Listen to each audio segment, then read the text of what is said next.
Chapter 1. The bus that wouldn't start. Morning sun spilled golden light over Maplewood, casting long shadows across the sleepy town as Lily Harper tugged her jacket tighter against the September chill. Her fingers curled around a thermos of chamomile tea, steam curling up and warming her nose. The yellow school bus behind her groaned in protest as she twisted the key again. Nothing. She sighed and gave the steering wheel a gentle pat. Come on, Betsy, not today. It was the first week of school, and the last thing she needed was a stubborn engine. Her usual mechanic was out sick, and with no time to wait, Lily pulled out her phone and searched for the nearest auto shop. A few blocks away, Rylan's Auto Repair. She'd seen it in passing. Faded sign, oil-stained driveway, and a reputation for being fast, if not exactly friendly. She glanced toward the street, then made a decision. Jake Rylan heard the bell over the garage door just as he wiped the grease from his hands. He looked up from under the hood of a Mustang, dark brows pulled together in a line of focus.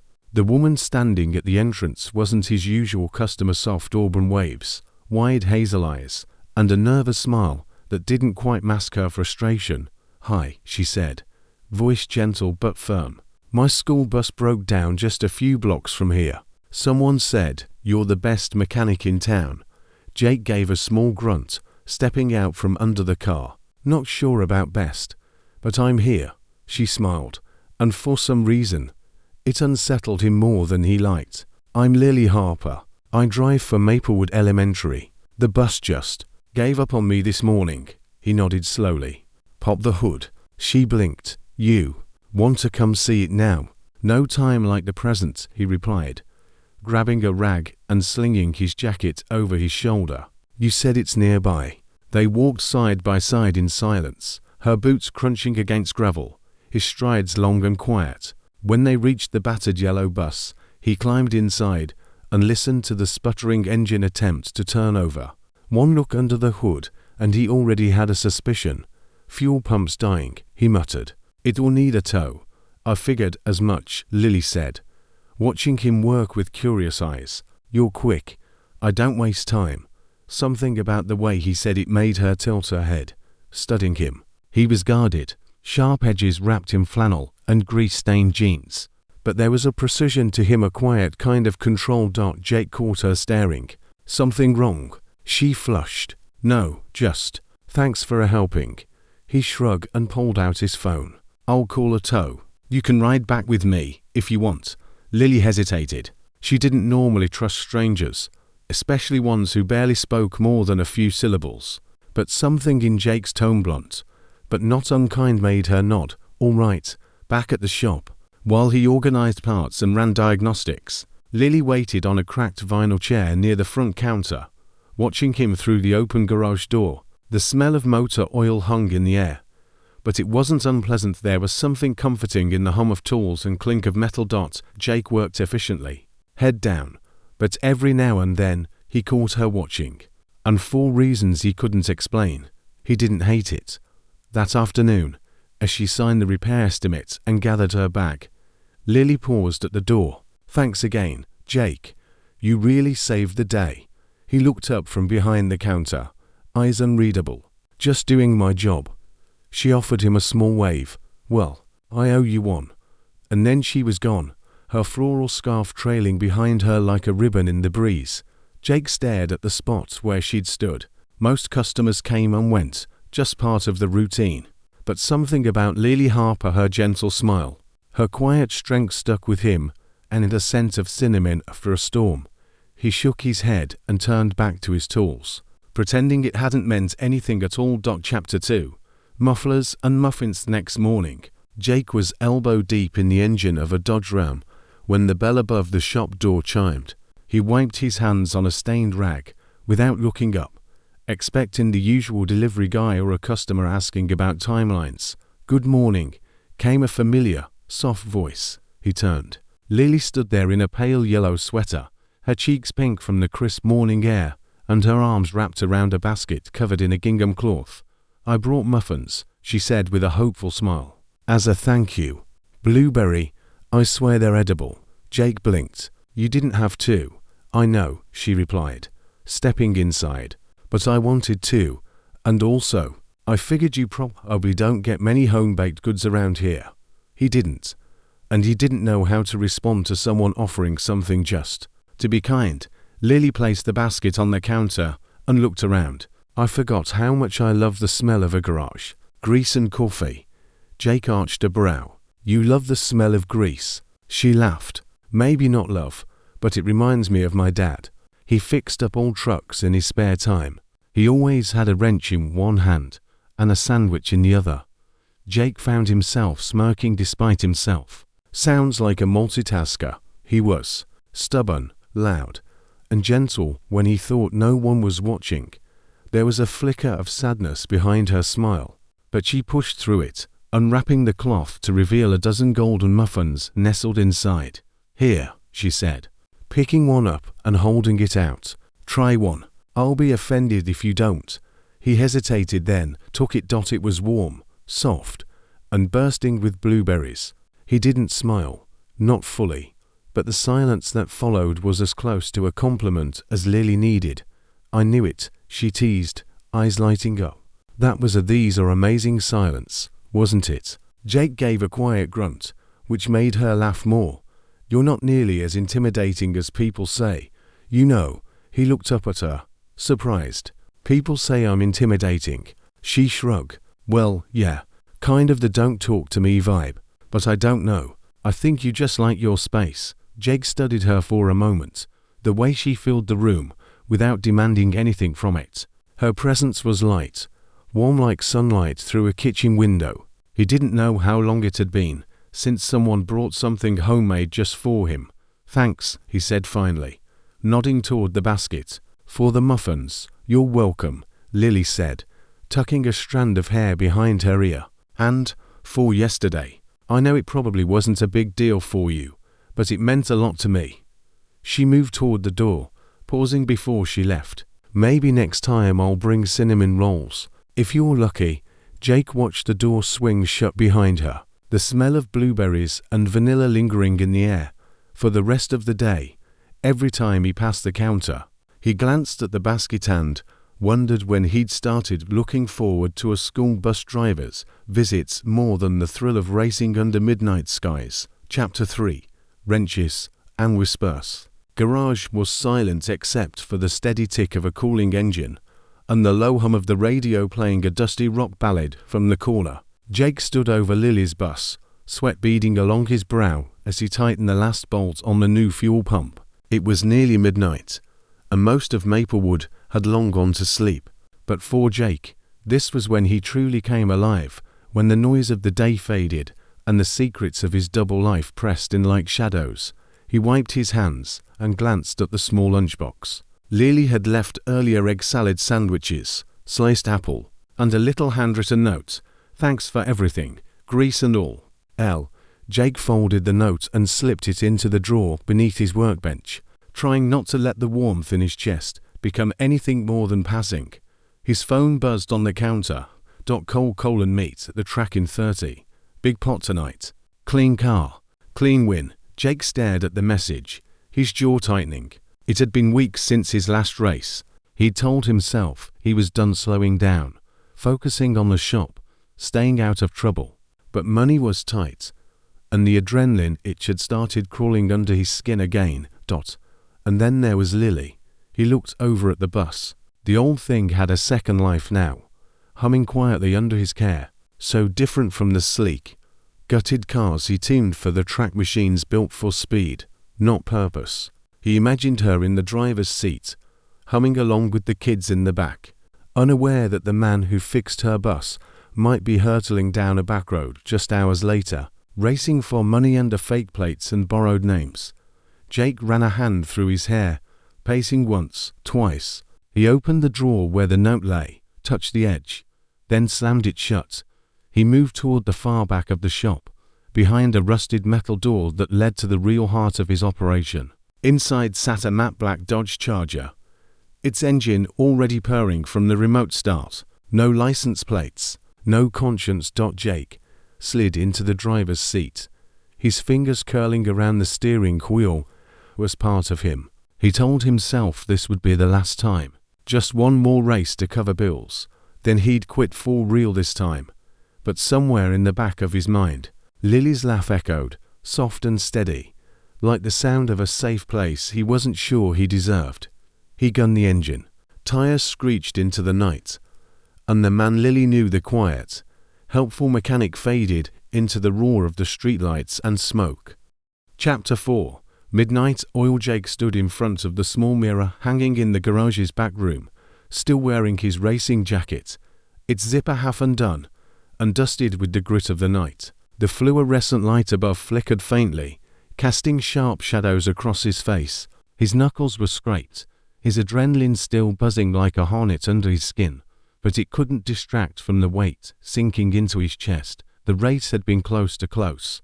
One wrong turn, a near collision with a concrete divider, and the memory of spinning tires and flashing headlights now played on a loop in his mind like a warning bell. He should have backed out. He should have stayed behind, working on Lily's bus, with her muffins in the front seat and her notes still tucked safely in the drawer. Instead, he had chased speed like a man possessed. Jake splashed cold water on his face from the rust-stained sink. It ran down his neck in icy rivulets, but it didn't cool the rising heat of guilt blooming in his chest. He looked himself in the mirror, trying to recognize the man staring back. The same calloused hands that had gently adjusted Lily's windshield wipers had just clenched a wheel 140 miles an hour. Heart racing not from joy, but from the hollow thrill of survival. What would Lily think if she saw him like this? Would she still smile at him the way she did when she walked into the garage with muffins and soft stories about her dad? He doubted it. He dried his hands and moved toward the bay where Lily's bus sat quietly, as if waiting for him. The sight of it, yellow, wide-nosed, dependable, made something settle in his chest. It reminded him of who he could be, not who he was. It was the closest thing he had to peace. Jake reached for his toolbox, pulling out a socket wrench with deliberate care. The grease beneath his nails hadn't come from the charger, it had come from fixing something that mattered. Something real. He worked silently through the early hours, tightening bolts, smoothing joints, fine-tuning every wire like it was a promise he hadn't yet dared to speak aloud. By sunrise, the bus was done. Jake stepped back, rubbing the ache in his shoulder. He was exhausted, but beneath it all was a strange stillness. Not satisfaction, not pride, just a sliver of something else. Hope. He didn't know if he could outrun the life he'd built in the shadows. But as the first light of dawn hit the corner of the shop, casting a soft gold glow across the bus's chrome grille, Jake realized he wanted to try. And for the first time in years, he didn't want to race off into the night. He wanted to stay. Chapter 5. Shared fences. Shared smiles. It started with the smell of garlic drifting over the fence. Jake had just closed up the shop and stepped into his backyard, hoping for a quiet moment under the stars with a cold beer in hand. But the scent stopped him mid-step, rich, buttery, and unmistakably homemade. He glanced toward the house next door, where fairy lights twinkled softly along Lily Harper's porch. A radio played faint jazz, and steam curled up from a pot she stirred on the outdoor burner. He was about to retreat back inside when her voice floated over the fence. "Jake, that you?" He hesitated. "Yeah, you eaten yet?" He looked down at the sandwich in his hand, half wrapped in wax paper from the corner store. It suddenly seemed less appetizing. "Not really." "Well," she called, "I made too much pasta, garlic, cream, and a ridiculous amount of cheese. Come keep me company, or I'll start talking to my basil again." Jake chuckled under his breath and set the sandwich down. Minutes later, he found himself seated on a mismatched lawn chair across from Lily, who handed him a steaming bowl of pasta and a glass of lemonade like it was the most natural thing in the world. Her hair was pinned up loosely, her cheeks pink from cooking, and her eyes sparkled beneath the glow of the string lights. "This isn't a bribe," she said with mock seriousness, "but I did add extra parmesan just in case." Jake took a bite and nearly groaned. "This is really good," she smiled, tucking a knee beneath her as she sat. "Cooking calms me, especially when the kids on my bus are little tornadoes with fruit snacks." He relaxed into the chair, listening as she told stories of loud kindergartners and the fourth grader who kept trying to convince her raccoons could be class pets. Her laugh bubbled out so easily, so unguarded, that Jake found himself smiling more than he had in weeks. Then the conversation shifted, quieter, slower. Lily set down her fork, the air growing still. "I used to cook like this for someone else," she said softly. "My fiancé. He loved my terrible lasagna. So I made it every Sunday, even though I always overcooked the noodles." Jake didn't say anything. He just listened. "It's been 4 years," she continued. "Car accident. On his way to surprise me after a night shift. I was waiting with candles and dessert. He never came." Jake's throat tightened. He glanced down at his hands scarred, steady, undeserving of the trust she was offering. "I'm sorry," he murmured. She nodded, not looking for pity. "I wasn't okay for a long time, but now, I'm learning to enjoy the quiet again. The simple things." She glanced at him, a hesitant smile playing on her lips. Like unexpected dinner guests, Jake met her eyes, something unspoken passing between them. He could feel it, the slow, delicate shift, not a grand, sweeping pull, but a gentle nudge, like the beginning of something that didn't need to be rushed. "Thanks for the pasta," he said quietly. "Thanks for fixing my bus," she replied, her voice just above a whisper. They sat in silence for a while longer, stars beginning to freckle the sky above them. And in that small, quiet yard, with full plates and fuller hearts, something began to bloom between the mechanic and the school bus driver. Fragile, unexpected, and entirely real. Chapter 6. A glimpse behind the garage. The morning sun hadn't fully climbed over Maplewood when Lily arrived at Rylan's auto repair, carrying a thermos of cinnamon coffee and a tin of still warm banana bread. She hadn't planned to stop by, just a quick drop-off before the school run, but something about the quiet in her kitchen had made her want to see Jake. The garage door was halfway up, revealing the undercarriage of a sleek, unfamiliar car, an obsidian black Audi with tinted windows and rims that gleamed like polished obsidian. Definitely not the kind of car you saw every day in Maplewood. Lily's steps slowed. Jake wasn't in the office. She rounded the corner toward the back bay, where the heavy smell of oil and burnt rubber hung thick in the air. There he was, crouched beside the Audi, sleeves pushed up, jaw tight with focus as he talked, a wrench with practiced ease. His flannel shirt was tossed over a stool, and his black t-shirt clung to his back, marked with grease and effort. She paused, watching him for a beat longer than she meant to.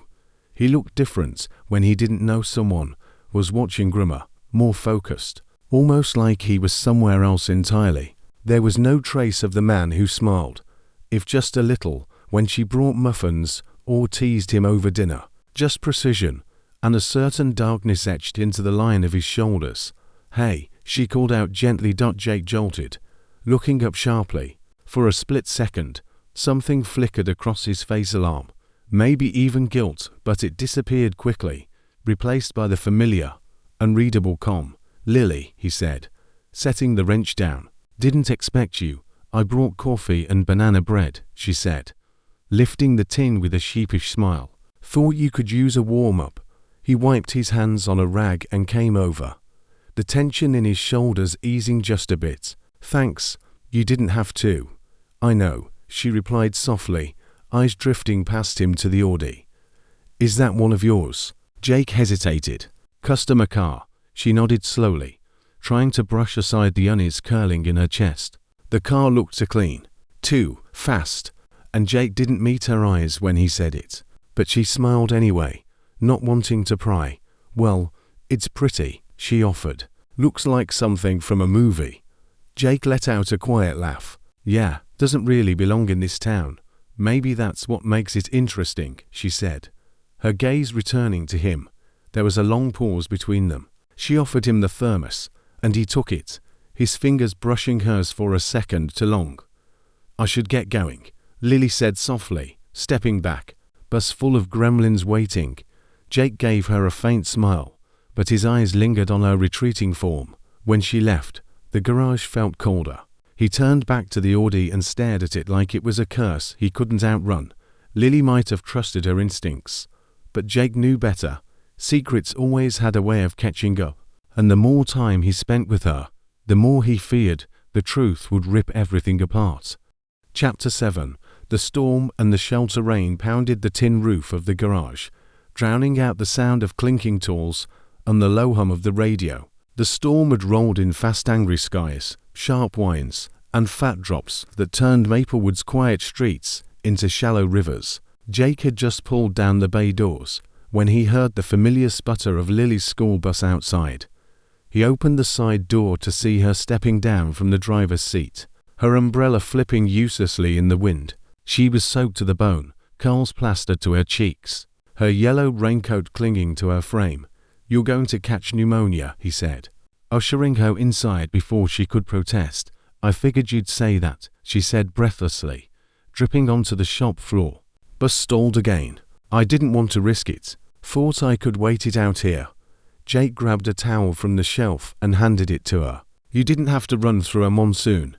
You think I let a little water scare me off?" She grinned, toweling her hair with quick, distracted hands. "I'm a bus driver. I've seen fruit juice explosions, hamster escapes, and one very traumatic incident involving glitter glue. This is nothing," Jake chuckled, and something about the sound surprised them both. He led her through the back hallway into the break room, hardly more than a small space with a battered couch, a coffee pot, and a mini fridge. He flicked on the old electric heater and handed her a pair of spare flannel pajama pants from a drawer, plus a dry hoodie far too big, but warm. "Privacy's in short supply," he said, pointing to the narrow bathroom. "But it'll do." Lily changed and re-emerged a few minutes later, wrapped in his hoodie like it had always belonged to her. She rubbed her hands together in front of the heater, cheeks pink, curls damp and wild. "This is cozy," she said, glancing around the cluttered room. Like a secret hideout, Jake poured them each a mug of coffee, the silence between them thick but comfortable dot as thunder rolled in the distance.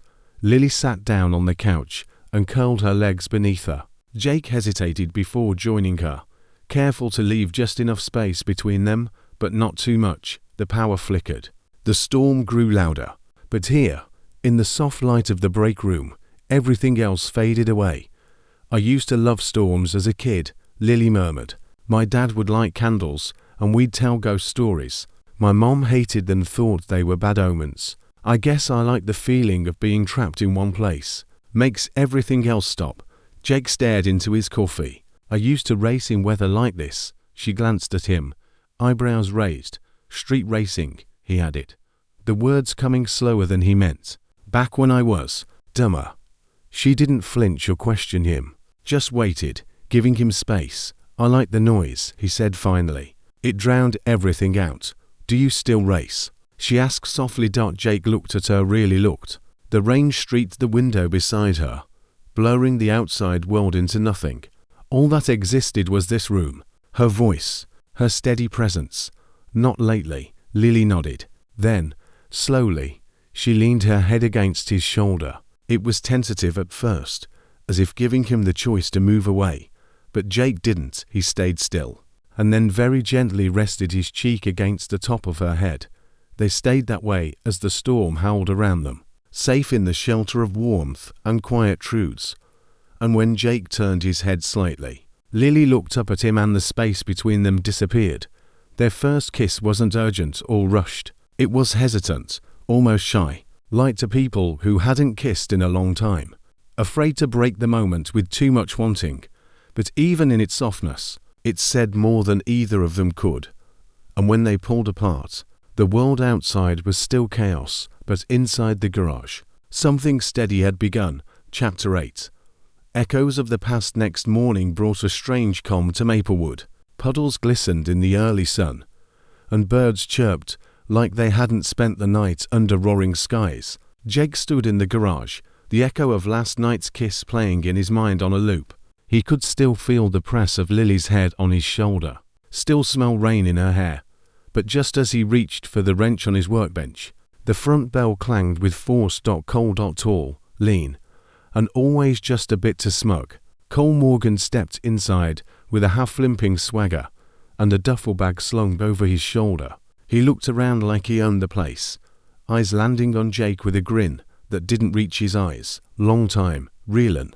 Jake's expression hardened. You shouldn't be here. Relax. I'm just here for a tune-up and a chat, Cole said, tossing the duffel onto a stool. It landed with a metallic thunk. Besides, you still owe me from the last race. Jake folded his arms. That debt was cleared. You walked away, Cole said, circling the garage like a predator. You don't get to decide when you're out. Not without consequences. Jake's pulse quickened. He stepped between Cole and the back bay, where Lily's bus was parked halfway through a brake replacement she'd asked for just yesterday. The idea of her walking in on this made his stomach turn. Cole's eyes narrowed, glinting with mischief. Ah, that explains the radio silence. The school bus driver next door, right? She's cute, sweet, real milk and cookies type. Leave her out of this. Sure, Cole said, raising both hands like he meant peace. Just saying, if I were trying to disappear, I'd stay away from girls like that. They ask questions, they poke around, and they don't take well to secrets. Jake's fists curled at his sides, jaw tight. You've had your fun. Get out. Cole's grin returned. I'll be back Friday. Race out near Crescent Bend. Good money. Bring the charger. Jake didn't respond. Cole leaned in, voice low and venomous. You can't fix what you are, Jake. No matter how many buses you work on or muffins she brings. You're not built for slow. He walked out as quickly as he'd arrived, the bell clanging behind him like a warning bell Jake couldn't ignore. The garage was silent again, but something in Jake's chest wouldn't still. He looked down at his grease-streaked hands. Just hours ago, they'd cupped Lily's face like she was something precious. Now they trembled with the weight of the life he thought he'd left behind. He turned toward her bus, the sunlight catching on the bright yellow paint. He had let someone like Lily into his world, and now that world had noticed. Jake, he was running out of time either to come clean or lose everything before it had a chance to begin. Chapter 9. Gut. Feelings and glimpse. Cecily was loading juice boxes into the cooler behind her driver's seat when her eyes drifted toward the shop across the street. Rylan's auto repair stood quiet, its bay doors shut for the second morning in a row. Odd. Jake usually opened early like clockwork, reliable, consistent. Safe. But something had shifted. She felt it in the way he hadn't answered her text last night, or how his voice had sounded tighter than usual when she'd called earlier just to say hi. He'd claimed he was just busy, but Lily had learned, long ago, to trust her gut, and her gut whispered that something was off. By mid-afternoon, she decided to swing by the garage after her route, telling herself it was just to bring him the peanut butter cookies she'd promised. But really, she needed to see him, to look him in the eyes. The front bay was finally open when she arrived. She stepped inside, welcomed by the familiar scent of engine oil and metal. But Jake was nowhere in sight. Instead, a car she didn't recognize sat in the center of the garage. Not a battered truck or old sedan like usual, but a souped-up silver Mustang with custom rims and dark-tinted windows. The engine purred faintly, too smooth, too aggressive for the quiet town of Maplewood. Lily walked around it slowly, the hairs on her arms standing on end. Then she noticed an open crate of parts nearby. All expensive, specialized, a performance nitrous kit still in its packaging. Nothing about it matched Jake's usual repair jobs. She backed away just as Jake emerged from the back, wiping his hands on a towel, his face going still the moment he saw her. Hey, she said, holding up the tin with a soft smile. Cookies. Bribery. Really? He gave a short nod, but his eyes flicked toward the Mustang, then back to her, like he was trying to calculate how much she'd seen. Lily set the tin on the counter and studied him. Is everything okay? Jake hesitated. Too long? Yeah, just a tough week. Lots of custom orders. She forced a smile, but her voice trembled just slightly. Didn't know Maplewood had much demand for race-ready cars. His jaw flexed. Some people collect fat toys, right? The air grew taut between them, thick with what wasn't being said. Lily wanted to believe him. She wanted to believe in the man who fixed her brakes and listened to her late-night stories, who'd kissed her during a thunderstorm. That meant something, but the glimmers of secrecy were growing harder to ignore. "I should get going," she said. Her voice gentle but distant. Jake nodded slowly. "Thanks for the cookies." She left without looking back, her heart heavy. That night, as she lay in bed, she turned the tin of cookies over in her hands and tried to ignore the ache in her chest. She had survived heartbreak before, but this time, it wasn't just sadness that filled her. It was doubt. And deep down, she knew doubt didn't come from nowhere. Chapter 10. The lie that breaks the heart. Garage smelled like gasoline and rain-soaked asphalt. Jake paced behind the counter, hands stained with grease, heart pounding harder than it ever did on the track. Lily was coming. She texted an hour ago, asking if they could talk. He knew what that meant outside. The soft purr of her bus engine faded as she parked. Moments later, she stepped into the shop, arms crossed over her chest, face calm but unreadable. "Hi," she said quietly. "Hey," Jake replied, voice rougher than he intended. "You want coffee?" "I just brewed some." "No," she said gently. "I just need the truth." He froze. She moved closer. Standing in the center of the garage, she was bracing herself. "I saw the car, Jake, the parts. I've seen the bruises you don't explain. The nights you disappear. You keep telling me you're just busy, that everything's fine. But I'm not stupid." Jake swallowed hard, every instinct screaming to lie, to dodge, to protect the fragile thing they'd been building. But her eyes wide, tired, hopeful stopped him. "I race," he said finally. "Or I used to. Street racing. Late nights. Illegal circuits." Lily flinched, just slightly, like the words stung even though she was expecting them. "And the garage in the back?" she asked, her voice soft, breaking a little. Jake looked down. "I've done things I'm not proud of. Modified cars for guys who didn't ask too many questions. Chopped up rides to pay off debts. It wasn't supposed to last forever, just until I got out." "Out of what?" "My own mess," he whispered. Silence stretched between them. The kind that didn't need to be filled, just endured. Lily stepped back, pain flickering across her face, like headlights down a dark road. "Why didn't you just tell me?" "Because I knew if I did, I'd lose you." Tears welled in her eyes, but she blinked them back. "Jake, I've lost someone before. I know what it means to love someone who doesn't come home. And I swore I wouldn't do that to myself again." He stepped forward. "Lily, I'm not that guy anymore, but you are," she cried, the words cracking. "Because you lied. You let me fall for someone who didn't exist. The Jake who made pasta with me in the backyard, who fixed my bus like it mattered. That Jake I believed in, but I don't know if he was real." Jake's breath caught. He is. "I didn't want you to see the worst of me. I would have taken you as you are," she whispered, "but I won't take half of you." She turned then, walking out into the night, her raincoat flapping behind her like a flag of surrender. Jake didn't follow. He couldn't. He stood alone in the glow of the garage lights, surrounded by engines, silence, and the wreckage of a truth told to late. And for the first time, the roar of the street held no thrill, only the deafening sound of a heart breaking in its wake. Chapter 11. Rust and regret. Garage sat in silence, tools untouched, the radio silent. Jake stood in the middle of it all, shoulders heavy, staring at Lily's bus parked in the corner like a reminder of everything he'd broken. It had been 3 days since she walked away, 3 days since her voice cracked on the words "I won't take half of you." 3 days since Jake had felt anything but hollow. He hadn't raced, hadn't touched the charger in the back. The adrenaline that once called to him now tasted like ash. And the shop, usually his escape, felt like a prison of his own making. He walked into the back room and pulled the cover off the charger. The black paint shimmered under the fluorescent lights, sleek and powerful once his pride, now just a mirror reflecting the worst parts of him. Without hesitation, he grabbed the crowbar.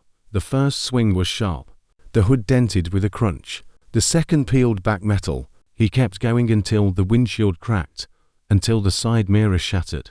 until sweat and fury gave way to exhaustion. When it was done, he stood panting in the wreckage of his own rebellion. This wasn't penance, but it was a start. Jake spent the rest of the night hauling out every part from the chop shop bay engine blocks, stripped panels, forged plates, everything illegal, everything dirty. He loaded it all into the bed of a borrowed truck. At dawn, he drove to the scrapyard, signed the release forms with shaking hands, and stood there as the crushed Charger was lowered into metal jaws and ground into dust. It was over, but Lily was still gone, across town. She sat on her porch with a cup of tea cooling in her hands, the sun rising quietly over the rooftops. She hadn't spoken about Jake to anyone, not her co-workers, not the sweet old woman who lived down the block, not even her basil plant that usually got all her secrets. She missed him, but missing someone didn't erase lies. It didn't smooth over trust broken by silence and secrets. Her heart still ached in places she thought had healed long ago. Still, the image of him standing in the garage that night, shame in his eyes, haunted her. He hadn't denied it. He hadn't tried to twist the truth or cover it up. He had just looked lost. Lily set her cup down and wrapped her cardigan tighter around herself. She didn't know what Jake was doing now. She didn't want to know, not yet. But deep in her chest, something told her he was trying. And even if she couldn't forgive him yet, she could hope for both of them that he'd find a way back to himself. Because under the grease and shadows, she still believed the Jake who listened, who fixed her bus, who made her laugh under stormy skies, was real. And maybe one day, he'd believe that too. Chapter 12. A Town Talks. Maplewood had always been the kind of town where news traveled faster than a school bell on the last day of class. So when Jake Rylan's shop stayed shuttered for nearly a week, people noticed. And when the black Charger he'd been seen driving for years was suddenly gone, rumors bloomed like weeds in spring. Some said he'd finally gotten caught. Others claimed he'd skipped town. Lily heard most of it while pouring juice boxes and settling squirming children into their bus seats. "I heard he was into something shady," whispered Mrs. Gilbert from the school's front desk, handing Lily a stack of permission slips. "You know what they say about quiet ones," muttered a parent at drop-off. "Good riddance." Someone else had said, "That shop always gave me a bad feeling." Lily didn't respond. She folded the slips into her satchel, smiled politely, and walked away. But the words burrowed under her skin. It wasn't that she didn't understand why they gossiped. Jake had been a mystery for years, a man with a past no one could quite pin down. And now, with his silence and sudden absence, the town had filled in the blanks with their own fears and fantasies. But Lily knew the man behind the mystery. She'd seen him laugh quietly over cinnamon rolls. She'd watched him kneel in the cold to fix her tire without being asked. She'd felt a tremble in his hand the night he confessed, the way his voice cracked when he said he was sorry. He wasn't perfect. He'd lied. He'd hidden. But he was trying to change. And the town didn't see that part.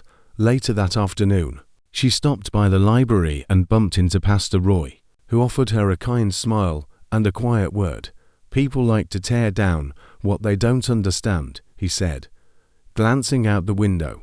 "But redemption's not always visible from the outside. Sometimes it starts in the wreckage." Lily clutched her tote a little tighter. That night, she sat on her porch with a blanket wrapped around her legs and her thoughts wrapped around Jake. She missed him. Not just the version she'd fallen for, but the flawed, fighting man who'd finally let her see his whole self. When she heard another neighbor whisper that Jake Rylan had always been trouble, Lily spoke for the first time. "He's not trouble," she said gently, but firmly. "He's just someone who's learning to do better." The woman blinked, caught off guard. Lily didn't stay to explain further. She simply smiled and walked back inside, leaving the doors slightly ajar behind her just in case someone out there was looking for a way back in. Chapter 13. Redemption. Under the hood. Jake stood in the center of the garage, now swept clean of everything that had once tied him to the underground. No more illegal mods. No more forged plates tucked in drawers. No more midnight whispers of races and risks. Just open space, the smell of oil, and silence. It felt strange, starting over. Strange and terrifying. But for the first time, he wasn't doing it for escape. He was doing it for something better. For himself, for Lily. The idea had started as a flicker, an image of teens loitering outside the gas station, aimless, hungry for belonging. He remembered being one of them, and he remembered the kind of trouble they were drawn to when no one offered them anything else. So Jake made a few calls, dug through his savings, reached out to an old friend who ran a youth program in a nearby county. And then, quietly, without fanfare, Rylan's Auto Repair reopened, not as a shop, but as a workshop, a place where kids could learn something real, fix something broken, and maybe, like him, rebuild themselves in the process. By the end of the week, 14 stood awkwardly in his garage, watching Jake demonstrate how to rotate tires. They asked questions. They laughed. One of them reminded Jake of himself at 16, reckless, but eager, with grease under his nails and too much anger in his hands.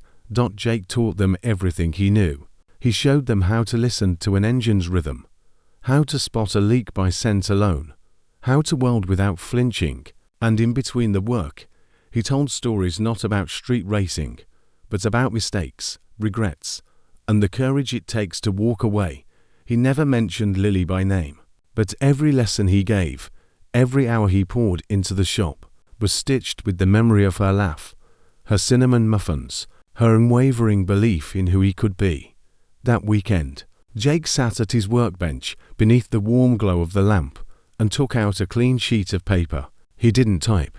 He didn't text. He wrote her a letter, handwritten, every word scratched out and rewritten until it felt right. Lily, I don't expect anything from you. Not forgiveness, not another chance. But I wanted you to know that you were right. I can't be half of a person anymore. I shut it all down. The shop, the races. It's gone. I started a program for kids who were like me, lost and angry. I'm not fixing cars for the money anymore. I'm fixing them to feel something honest again. Because of you. Thank you for seeing something in me I couldn't. You don't owe me a reply. I just hope you know I'm trying to be the man I should have been the day we met. Jackie folded the letter with shaking hands, slid it into an envelope, and walked it to her porch just after sunset. He didn't knock, just tucked it under the potted basil plant she once said was her favorite. Then he turned and walked away, not knowing if she'd ever read it. But for the first time, he wasn't haunted by the question. He'd told the truth. All of it. And that, in itself, was a kind of redemption. Chapter 14. The bus starts again. First morning of the new school term dawned bright and cold. The kind of crisp Maplewood day that smelled like frost and distant chimney smoke. Lily stood beside her bus, her hand resting on the familiar metal frame.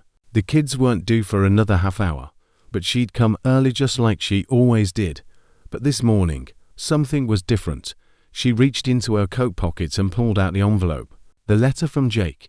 She had read it 3 times since she found it tucked under her basil plant, her fingers trembling each time she unfolded the paper. You don't owe me a reply. I just hope you know I'm trying. And he was. Word had gotten around town. Not in the loud, gossipy way it once had, but quietly, like a story people didn't quite know how to tell. That Jake Rylan had started a youth garage program. That he turned away work that felt wrong. That he was different now. And maybe he always had been, just waiting for someone to believe it. She exhaled and turned the key in the ignition. The bus rumbled to life, smoother than ever.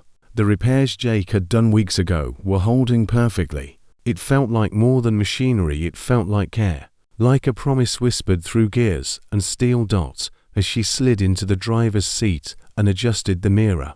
Her eyes caught a figure standing across the street. Jake, hands in his jacket pockets, head low, eyes full of hesitation. Lily opened the window.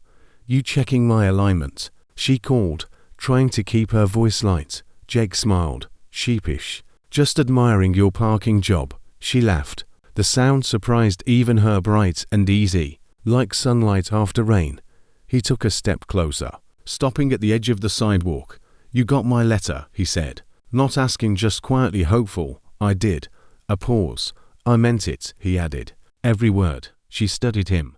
The gentle crease between his brows.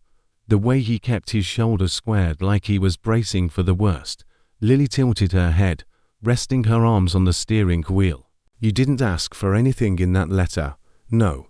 But I have something for you. Jake blinked. She reached into her bag, pulled out a thermos, and held it out the window. Cinnamon coffee. 4 cold mornings and new starts. He stepped forward slowly, like he didn't trust his legs, and took it from her hand. Their fingers brushed, familiar, soft. I don't know what this is going to look like, she said gently.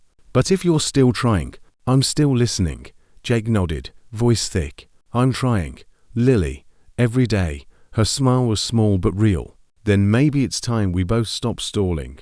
Behind her, the laughter of kids began to echo from the schoolyard. She pulled the window closed, gave him one last look, and pulled away from the curb dot as the bus turned the corner.